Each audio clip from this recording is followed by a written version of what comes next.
I'd like to introduce to you, ladies and gentlemen, Evel Knievel.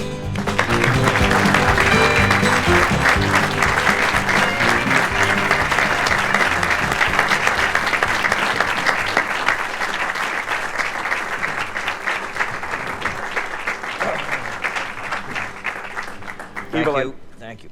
I know there are a lot of questions about a lot of different things. Let me just ask you one quick question about the facts. How far is it across the Snake River at the jumping point? It's somewhere between a half a mile and 3/4 of a mile.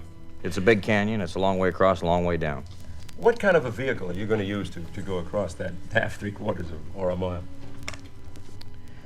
The machine is what I call a sky cycle. A sky cycle is not a motorcycle. I never did say I was going to jump it on a motorcycle. That was the fault and misinterpretation of the press. The vehicle is one of two that there are left in the world. There were three. One is at the bottom of the Snake River. We fired a test shot out there some months ago and never did find it. The vehicle looks like a bottle of beer. Does not have a tail on it, has two fins on both sides, and has an open cockpit. It will not fly.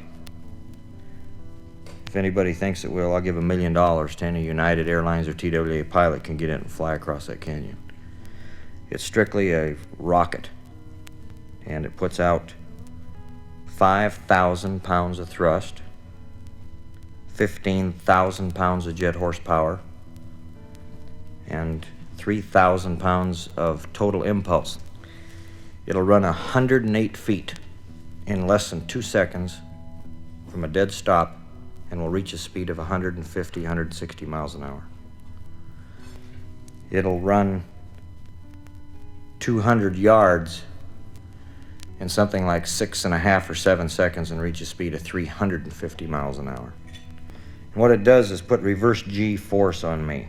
Reverse G-force is when you do not black out, you red out. And when you red out, the blood rushes to your head.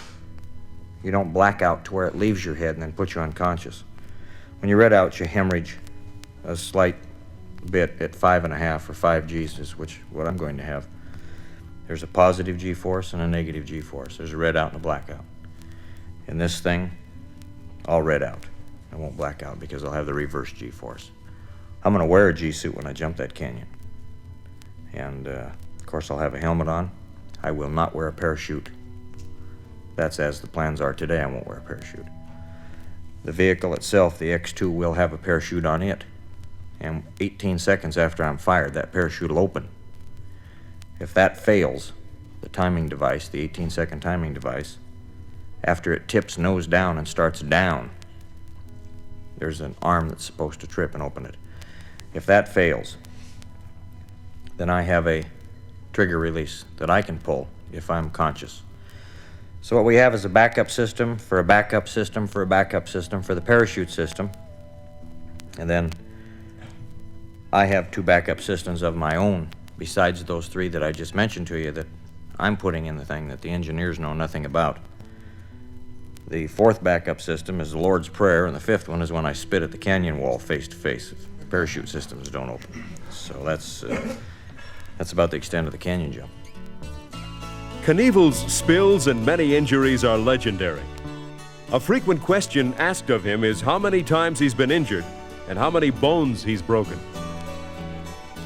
I've been operated on 11 or 12 times in my arms and my legs. I've not broken my right hip, my right femur, my right leg, my right ankle. I've broken my neck.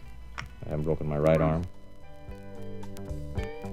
Although he knows that without their interest he would not be where he is today, Knievel has some definite feelings about why different people come to see him risk his life. I think there are a certain percentage of people that are split into certain groups. There is a certain percentage that come to see you die. I think there are 5% probably in this world that would want to see a person die, me included. They would want to see me miss the canyon jump and be killed. I think there are another 45% that don't want to see you die but want to be there if it happens because they don't want to miss anything. Then the other 50% are on my side and they're pulling for me. If it weren't for a guy like me, people like them would have nothing to do. And if it weren't for them, I could have not made such a damn good living, so it all works out one way or the other. You explain what can happen to you when you're in this machine. You've obviously tested it then. No, I haven't tested it. You've never been in it? In the new one, I've been in it just to test it for distance of my legs and so on and so forth, but there has been no test because there is no use practicing something you cannot miss. And if I miss the canyon jump in a test shot, that means I'm dead and I would not ever be able to do it for real. So I'm not going to practice it. This is what you call a one-shot deal, and I'm not coming back for any late show, honey. I'm going to do it one time. Okay. Evel, there's a line out of a book that goes something like, live fast, die young, and be a good-looking corpse. Now, is that your philosophy? Is that about me, you mean? A story about me? Yes. Well, not about you. Do you believe in that? I may. What's it say again? Live fast, die young, and be a good-looking corpse. Right. Well, it depends on how you look at life after death. If a guy thinks his soul transfers to the beyond in the same form and shape that he might be when he dies, who the hell would want to live to be 90?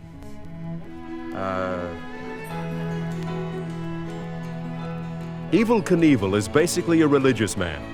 The philosophy he lives by is very strong and very personal, and he has his own quite unique concept of heaven.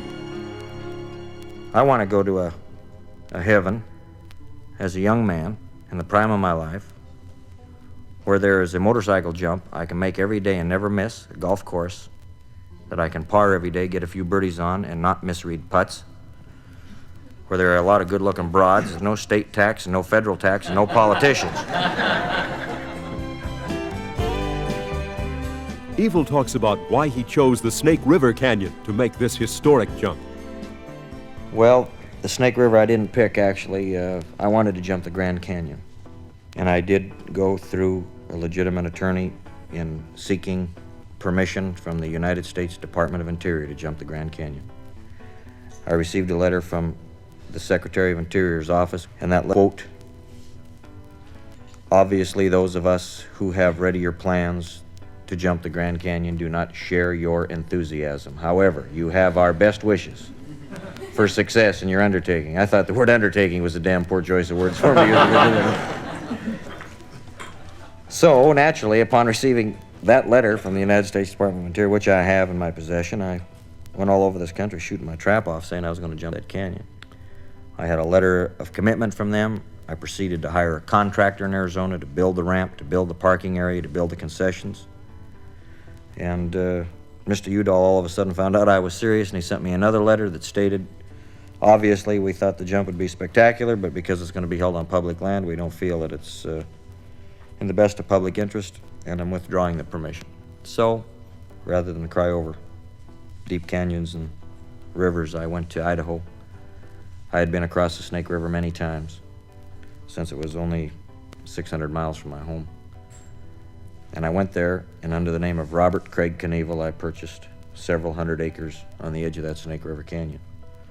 Then they found out 6 months later that I was Evel Knievel, and the dirt that was going up on it was going to be 800 feet high, and it wasn't going to be to load cattle on a boat. It was going to be to jump across that baby. The canyon belongs to me. I've leased it in a very good legal manner, and the only way that they can stop me from jumping it is to shoot me out of the air with an anti-aircraft gun, because I'm going to go. Evel was raised in Butte, Montana, where he still lives with his wife Linda and their 3 children. In a serious mood, he discusses her feelings about being married to a man who faces death or injury as a matter of course. My wife and I have had our moments when she's become very sentimental and heartbroken concerning the canyon jump. I remember the first time I ever took her to the top of the canyon ramp. We walked to the top of it, her and I and the 3 kids. And she had the little Mugsy with her, the little poodle, and we got to the top of that big ramp, which took us 15 or 20 minutes to get to the top of, and she just cried. She said nothing, but just cried. The canyon's a vast open space with a jagged edge on the other side. It has been said by the people who follow Knievel's exploits that the man has a death wish. He has definite feelings about his motives, life and death. When I jump, the greatest competitor in the world is that death. I mean, I know it. If you ever go head on, you're done, and I've gone almost head on 13 times and never been killed. At 90 miles an hour, when you hit a truck head on, it decapitates you. I've always been 6 or 7 inches over that mark. Do you know, when I think about the guy patting me on the helmet and saying, "You got 50 or 60 seconds, good luck," I wonder and I hope and I pray that my wits will be about me like they are today, so I'll be able to do that. Because, boy, to walk away from all the millions I've made, and I've made them, isn't going to be easy. There's only one thing that'll give me a bigger satisfaction. It's going to be a greater satisfaction for me to do it, even though there's a chance on getting killed, a 50-50 chance. The greater satisfaction will be my being able to come back across alive and spit in the face of those who told me it could never be done. And that's what I would take a chance for, to keep my word and to win. Knievel had a knack for getting into trouble as a youngster. This fact is probably behind his commitment now to communicate the right kind of values, not only to his own children, but to all children. Kids don't seem to realize that I take a risk, but a calculated risk. I do not want any child, including my own, going out in this country and busting themselves in half, taking a chance on a bicycle or a motorcycle to try and jump something. Knievel is concerned that the canyon jump might be taken in the wrong light and not accomplish what he'd like it to. I'm 35 years old. For 25 years, I've ridden a motorcycle. I'm the best in the world at what I do. I can ride one on one wheel at 125 miles an hour, standing on the seat, on one wheel, doing a wheelie. When I go over the jump, I'm stone sober. There's nobody coming in the opposite direction. I'm the only one going the direction I'm going. I've got on a helmet, I've got on leathers. I know what I'm doing. I've got the best machine in the world, the best help in the world, and it's a calculated risk. Now, when you let it all hang out, you're bound to miss sometimes, and I have 12, 13 times out of 800 attempts. But still, it's a calculated risk, just like the canyon shot. The man who designed and built the ramp is one of the greatest structural engineers in the world. The man who is building the SkyCycle X2s for me is the man who pioneered the Apollo rocket program in this country. He's been with the Navy for some 40 years. He just retired. He's 60 years old. His name is Robert Truax, Truax. Jim Lovell and John Glenn both told me that this guy could get me across the canyon because he helped put both of them around the world and on the moon. And I'll tell you, the best, most scientific knowledge at an expense that I have paid for with my bones has paid for this project and brought it about. And I just hope and pray that it'll be handled in the right light and the right manner so that I'll have a chance through my safety programs to set the youth straight in this country that might think by letting it all hang out they'll be rich tomorrow, because they won't be. They've got to realize that the business that I've gone into has taken a lot of management, a lot of judgment, and a lot of being able to get back up and go on. When the doctor said I would die, when I didn't die, when they said I wouldn't walk again, when I walked, they said I wouldn't jump again. There's been a lot of desire to do that, and you can't go out and do it once. It goes back to that old proverb that you cannot live on what you have done. It's only what you're capable of doing and you can do tomorrow. And if this feeling is not brought through in this canyon jump, if the whole story is not told, I'm afraid that the thing may serve another purpose other than what I really want it to. That's the thing that has me worried about it. A surprising side of Knievel is his business life. He handles all of his own business affairs, sometimes in an unorthodox way, but always with great insight and skill. Evel Knievel Enterprises is headed by H. Carl Forbes. He's the president. Mike Rosenstein is the vice president, and Carl Goldberg is the secretary-treasurer. I've always admired the Jewish people for their business sense. So I created 3 Jewish names for my stationery, all fictitious. And I even had Rosenstein on my checking account. My banker in Butte, Montana, he said, I'd always like to meet that Rosenstein. Boy, that guy's crazy. He keeps writing checks that won't clear. Whenever I went to a town where I had to write a check that wasn't clear, I'd sign Rosenstein's name to it. Now, he was always in Australia with Art Linkletter buying sheep when they call him. But I've always had those business managers. I've always impersonated them on the phone. Rosenstein made a deal for me at Caesar's Palace. I went up there one night for the Rouse Tiger fight to watch him fight for the middleweight championship of the world, and I saw those fountains. I thought, God, I've got to try and jump this thing. Jay Sarno was the executive director of Caesar's Palace. I don't know if any of you know him or not, but he built also Circus. He's a big, heavy-set, great guy, a hell of a promoter. So I got to looking at this Sarno, and he was so fast I didn't know whether I ought to approach him or not. So I went to a payphone, and I called him up, and I said, this is Mr. Frank Quinn. I'm with Life magazine. You know Evel Neville? He said, Evel Neville, who the hell's he? I said, he's this guy's going to jump the Grand Canyon, so he's going to jump over your hotel. I heard about that night. He said, I don't know. He ain't going to jump nothing around here. It's a bunch of baloney. I got to go goodbye. He's real quick like that. So I waited another day, called him up. I told him my name was Larson. I was with Sports Illustrated. I said, you ever heard of Evel Knievel? He said, Evel Knievel. Who the hell's this Evel Knievel? I said, he's the guy who's going to jump the Grand. Oh, yeah, some guy called me yesterday about that guy. I don't know, something around here, something going on. I don't know. Call back, he said. So I waited 2 more days, and I called him back up, and I told him that my name was Dennis Lewin. I happened to know Dennis Lewin with ABC at the time. I said, this is Dennis Lewin from Wide World of Sports. Do you know Evel Knievel? He says, Evel Neville, Evel Knievel. Who is this crazy guy? I said, everybody's calling me up about him. He said, I think we got to deal with him. I don't know. Call back. So then, the next day, Rosenstein got on him. I called him. I said, hello, this is Rosenstein. He said, who? I said, Rosenstein. He said, who the hell do you represent? I said, Evel Knievel. He said, how do you pronounce it? I said, Evel Knievel. He kept saying on the phone, Evel Knievel. Me and him were talking back and forth. I said, he's going to be in your office this afternoon about 2 o'clock to see you about this big jump. He's going to make you famous. Nobody ever heard of this Caesar's Palace. And I was trying to put it on him because I knew what he was going to put on me. He said, are you coming with him? I said, no, I was going to Australia with Linkletter to buy some sheep, but he's going to be there himself. So I go to this Sarno, knock on his door. Secretary lets me into these big executive offices. She runs to the back door. She says, it's him. He comes running out of his office. He says, kid, where you been? I've been looking for you, he says.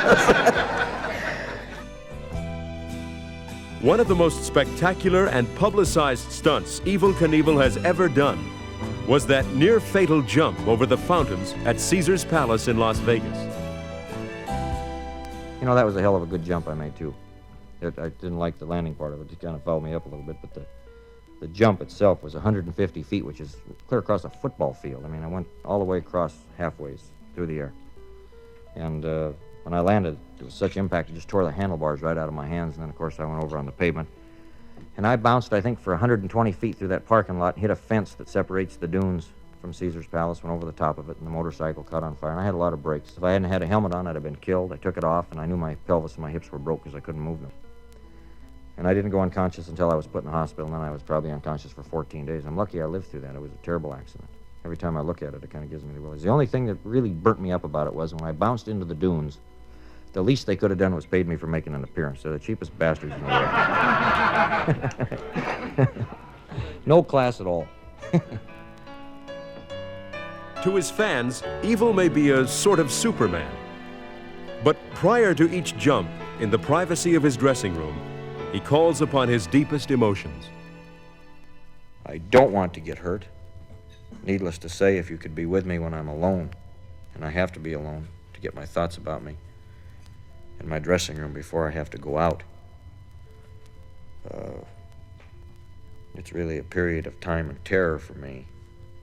I know somewhere down that runway at 125 miles an hour, I always say, please, God, help me make it across this thing. Because, you see, I'm really not so sure either. The closer the canyon jump, the greater the pressure gets. And, boy, you have to be a Superman to overcome it, and which I'm not. So it's not only tough on me right now, but it's awful tough on my family.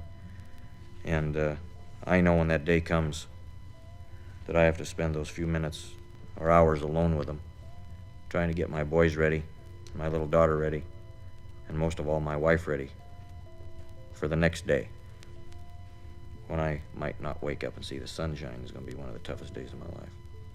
and one of the toughest days of theirs because we're a pretty close family. Yes. Is there anything that would crop up that would stop you from making the jump, or straight ahead? There is no way out under any circumstances. And there's no power on earth that could stop me. Not a federal injunction could stop me. When they do something legally to stop you, they would have to come with a court order, and then the only thing that they could punish me for was ignoring that order, and I would ignore it. And they better have a big jail, because every kid in America would tear the jail down. They would, yes. You said when you were in Las Vegas you had a feeling that you might die, or that you would have an accident. If you woke up that morning feeling the same way... I got it right now for the canyon jump. I mean that morning. Yeah, I'd still do it. I'd walk. You see, I will not be called a phony under any circumstances. That's what I've tried to teach my children, that if I have to pay that price of losing my life to keep my word, I'm going to.